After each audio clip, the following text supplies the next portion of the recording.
Hi everyone. ఈరోజు నా స్టైల్లో మటన్ గోంగూర చేశాను. ఎలా చేశాను ఏంటి అనేది డీటెయిల్డ్గా ఫుల్ వ్లాగ్ చేశాను చూడండి.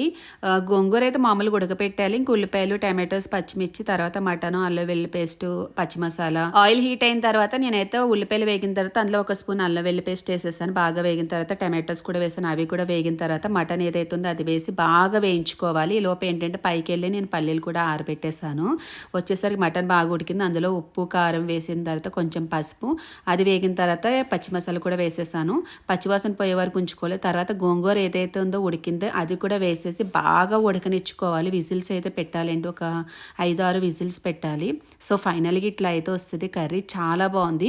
వండిన రోజు కన్నా నెక్స్ట్ డేకి ఇంకా బాగుంటుంది, కానీ మాకు నెక్స్ట్ డేకి మిగలేదు, అదే రోజు అయిపోయింది. మా అత్తమ్మకు కూడా బాగా నచ్చింది.